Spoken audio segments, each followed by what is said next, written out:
नमस्कार दोस्तों, एक बार फिर से बहुत बहुत स्वागत करता हूं आप सभी का इस वीडियो में। और आइए बिना किसी देरी के शुरू करते हैं अपनी इस वीडियो को, जो कि होने वाली है वैदिक एज यानी वैदिक पीरियड या फिर वैदिक युग के ऊपर। ये वीडियो उनके लिए काफ़ी लाभदायक होने वाली है जो इतिहास में गहरी रुचि रखते हैं, और उन सभी कैंडिडेट्स के लिए जिन्होंने किसी न किसी कॉम्पिटिटिव एग्जाम्स के लिए अप्लाई कर रखा है। तो आइए शुरू करते हैं। वैदिक काल यानी कि वैदिक पीरियड, वैदिक काल को 1500 ईसा पूर्व से 600 ईसा पूर्व तक के कालखंड में गिना जाता है। यानी कि 1500 ईसा पूर्व से 600 ईसा पूर्व तक के कालखंड को ही वैदिक संस्कृति की संज्ञा दी जाती है। वैदिक काल के दो भाग हैं, ऋग्वैदिक काल तथा उत्तर वैदिक काल। 1500 ईसा पूर्व से 1000 ईसा पूर्व तक के काल को ऋग्वैदिक काल तथा 1000 ईसा पूर्व से 600 ईसा पूर्व तक के काल को उत्तर वैदिक काल कहा जाता है। आर्य सर्वप्रथम अफगानिस्तान एवं पंजाब में आकर बसे थे। मैक्स मूलर ने आर्यों का मूल निवास मध्य एशिया माना है, और परीक्षाओं की दृष्टि से भी आपको इन्हीं का तर्क याद करना है। नहीं तो इसके अलावा बहुत से विद्वानों ने अलग अलग समय पे आर्यों का मूल निवास या फिर ये कि आर्य जिनकी वजह से वैदिक संस्कृति भारत में आई, उनका आगमन कहाँ से बताया है। अब क्योंकि बहुत बार ये प्रश्न पूछा गया है परीक्षाओं में कि किसने क्या बताया था आर्यों के आगमन को लेके, तो इसलिए आप इसको समझ लें। बाल गंगाधर तिलक ने कहा था कि जो आर्य लोग हैं वो ध्रुवों से आए थे। विलियम जोन्स ने कहा था कि आर्यन लोग यूरोप से आए थे, और ध्रुवों से आप समझ लें नॉर्थ पोल की तरफ से उन्होंने बोला था। मैक्स मूलर ने कहा था मध्य एशिया से आए। स्वामी दयानंद सरस्वती जिन्होंने आर्य समाज की स्थापना की थी, उन्होंने कहा था कि आर्य लोग तिब्बत से आए थे। तो ये आपको ध्यान रखना है, कई बार पूछ लिया जाता है। जैसे विलियम जोन्स ने आर्यों का आगमन कहाँ से बताया, तो आप बताएंगे यूरोप से आए। बाल गंगाधर तिलक ने कहाँ से बताया, ध्रुवों से आए। मैक्स मूलर ने कहाँ से बताया, मध्य एशिया से आए। स्वामी दयानंद ने कहाँ से बताया था, तो तिब्बत से आए। लेकिन सबसे ज़्यादा जिसको मान्यता दी जाती है परीक्षाओं में, वो है मैक्स मूलर। आर्य का अर्थ होता है श्रेष्ठ या कुलीन, और आर्य जो है वो संस्कृत भाषा का शब्द है, तो इसका मतलब हुआ उच्च कुल में जन्म लेने वाला। ऋग्वैदिक काल में कहा जाता है कि जो ऋग्वैदिक सभ्यता थी या आर्य सभ्यता थी, ये ग्रामीण थी। पूछा जाता है, सवाल कई बार आया है कि आर्य सभ्यता किस प्रकार की थी, नगरीय थी, ग्रामीण थी, तो आप बताएंगे ग्रामीण थी। नगरीय सभ्यता पूछा जाए कौन सी थी, तो सिंधु घाटी सभ्यता थी, और इसमें जो समाज था वो पितृसत्तात्मक समाज था, पैट्रियार्की थी। कृषि और पशुपालन जो था वो इनका मुख्य व्यवसाय था। कृषि योग्य जो भूमि होती थी उसको उर्वरा कहते थे, और आर्यों का प्रिय पशु जो था वो था घोड़ा। आर्यों का जो समाज था वो वर्ण व्यवस्था पर बटा था। समाज की सबसे छोटी इकाई कुल या परिवार कहलाती थी।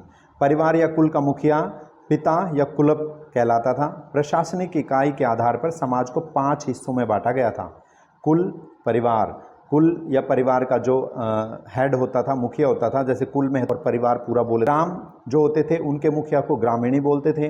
विश जो होते थे इनसे ऊपर होता था, ग्राम से ऊपर विश, विश को बोला जाता था, विश के मुखिया को बोला जाता था विशपति, और इससे ऊपर होता था जन, और जन का जो मुखिया होता था वो होता था राजन, उससे ऊपर था राष्ट्र। आर्यों का जो मुख्य मनोरंजन होता था तो वो होती थी रथ दौड़ और संगीत। आर्यों के जो प्रिय देवता उस समय पे सबसे प्रिय देवता थे वो थे इंद्र। सबसे पवित्र नदी सरस्वती को माना गया, और वेदों में भी पुराणों में भी सरस्वती नदी का जिक्र एक सबसे पवित्र नदी के तौर पे हुआ है, जबकि गंगा का जिक्र 1 बार आया है, यमुना का 3 बार आया है, और सबसे ज़्यादा उल्लेखित नदी यदि पूछे तो आप बताएंगे सिंधु। सबसे ज़्यादा पवित्र नदी आर्यों की कौन सी थी, सरस्वती। आर्यों की जो राजनीतिक संस्थाएं थी वो थी सबसे पहले सभा, फिर समिति, फिर विदत और फिर गण। आम लोग जो होते थे वो तो समिति बनाते थे, समिति का निर्माण करते थे, जबकि जो संभ्रांत वर्ग था, जो अपर क्लास थी, वो सभा बनाते थे। आर्यों में प्रमुख पेय पदार्थ रहा है सोमरस, और जो वेद हैं हमारे 4, उनमें से एक जो सबसे प्राचीन वेद है ऋग्वेद, उसके 9वें मंडल में सोमरस का उल्लेख भी है। वैदिक कालीन प्रमुख शब्द थे, जैसे गाय को उस समय पर अघन्या बोला जाता था, पुत्री को उस समय पर दुहिता बोला जाता था, समय गोधुली कहलाता था, राजा को गोप्ता बोलते थे, और युद्ध को गविष्टि बोलते थे। अब बात करें ऋग्वैदिक कालीन नदियों की, जो आज वर्तमान नाम कुछ और हैं और ऋग्वैदिक नाम कुछ और थे। तो जो कुबा नदी थी उसको अब काबुल बोलते हैं, उस समय जो वितस्ता नदी थी उसको झेलम बोलते हैं। उस समय जो अस्किनी नदी थी उसको चिनाब बोलते हैं। उस समय जो पुरुषनी नदी थी उसको रावी बोलते हैं। उस समय जो शतद्री नदी थी उसको सतलज बोलते हैं। जब दृष्टावती थी आज घग्गर कहलाती है। उस समय सदानीरा कहलाती थी, अब गंडक कहलाती है। और पहले ऋग्वैदिक काल में जिसे विपाशा बोलते थे आज वो व्यास नदी है। दो प्रकार के विवाह प्रचलित थे, एक था अनुलोम विवाह, दूसरा था प्रतिलोम विवाह। अनुलोम विवाह में क्या होता था, जो पुरुष थे वो उच्च वर्ण का होता था यानी कि अपर क्लास होता था, महिला जो थी वो निम्न वर्ण की होती थी यानी कि वो लोअर कास्ट की होती थी। प्रतिलोम विवाह होता था जिसमें उल्टा हो जाता था इसका, यानी कि पुरुष जो है वो निम्न वर्ण का और महिला जो होती थी वो उच्च वर्ण की होती थी। जीवन भर जो महिलाएं उस समय अविवाहित रहने का प्रण लेती या अविवाहित रह जाती थी किसी कारणों से, तो उसको अमाजू बोलते थे। उस महिला को क्या बोलते थे, अमाजू। वैदिक काल में अंदर पहने जाने वाले जो वस्त्र थे जिन्हें आप अंडरगारमेंट्स बोलते हैं, उस समय पे कहलाते थे नीवी। ऋग्वेद, यजुर्वेद, सामवेद और अथर्ववेद ये 4 वेद थे, लेकिन इनमें से 3 वेद ऋग्वेद, यजुर्वेद, सामवेद का जो संग्रह था उसे वेद त्रयी बोलते थे। गाय उस समय पर मुद्रा की परिचायक थी। घोड़ा बहुत उपयोगी और प्रिय पशु था, जैसे कि हमने पहले जिक्र किया। आर्य लोग जो थे रथों का प्रयोग करते थे। वे बाघ, मछली, नमक, चावल, लोहा और चांदी से पूरी तरह से अपरिचित थे। ऋग्वेद में बढ़ई, रथकार, बुनकर, चर्मकार, कुम्हार आदि शिल्पियों के उल्लेख मिलते हैं। सामाजिक व्यवस्था कैसी थी, तो मैंने पहले भी बताया, समाज जो था वो पितृसत्तात्मक था। सामाजिक विभाजन कर्म मूलक था, यानी कि जिसका जो कर्म होगा उस हिसाब से उसको वर्ग बना दिया गया था। बाल विवाह, तलाक, सती प्रथा, जाति प्रथा, प्रदा प्रथा आदि का प्रचलन उस समय तक नहीं था। जीवन भर अविवाहित रहने वाली महिलाओं को अमाजू कहा जाता था, मैंने पहले भी बताया।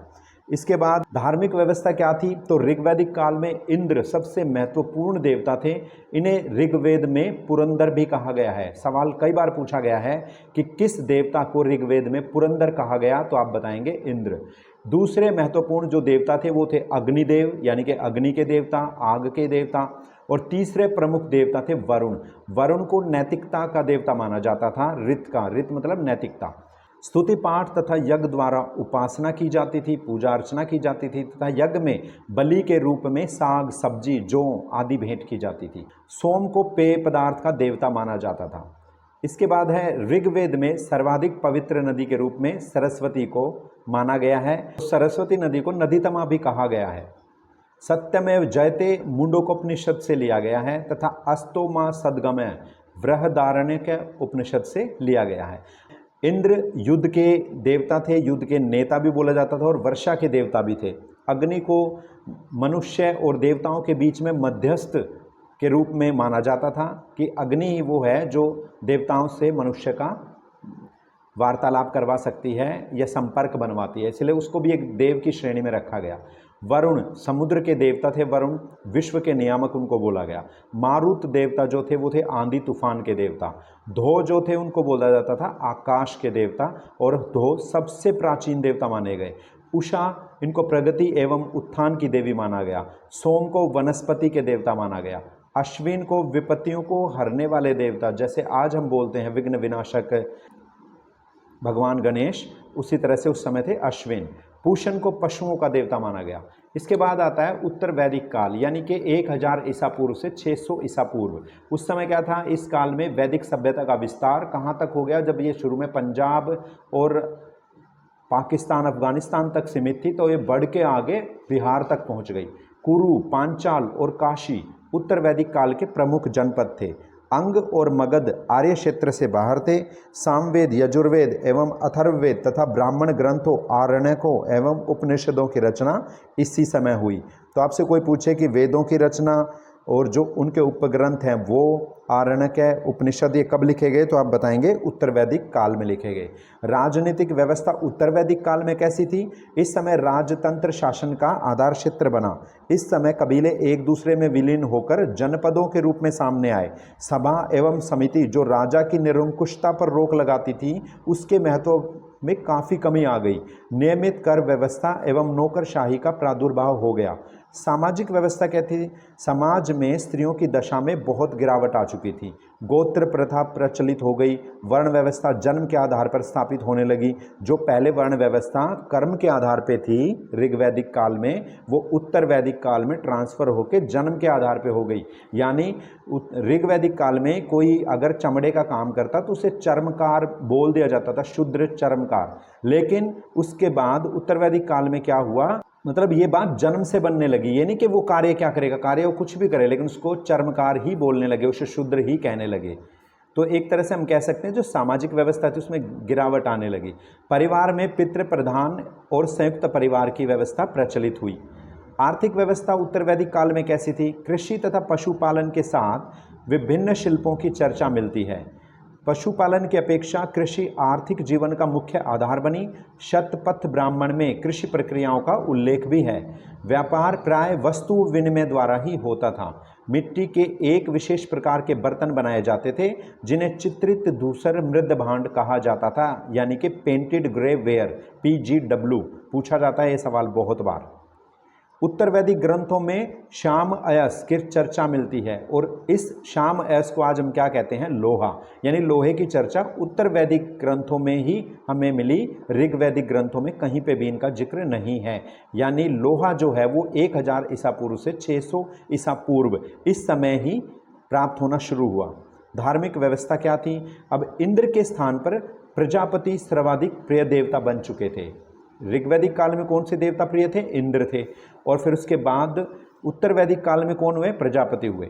समाज में ब्राह्मणों का प्रभुत्व बढ़ गया क्योंकि वे ही धार्मिक अनुष्ठान कराते थे। जादू टोने में भी लोगों का विश्वास बढ़ने लगा। कहाँ? ऋग्वेद, हमारा पहला वेद जो हुआ ऋग्वेद सबसे प्राचीन है। पूछा जाता है अक्सर कि ऋग्वेद में कितने मंडल हैं, तो आप बताएंगे ऋग्वेद में 10 मंडल हैं। फिर पूछा जाता है कि इसमें श्लोक कितने हैं, तो आप बताएंगे इसमें 1028 श्लोक हैं तथा लगभग 10,600 मंत्र हैं।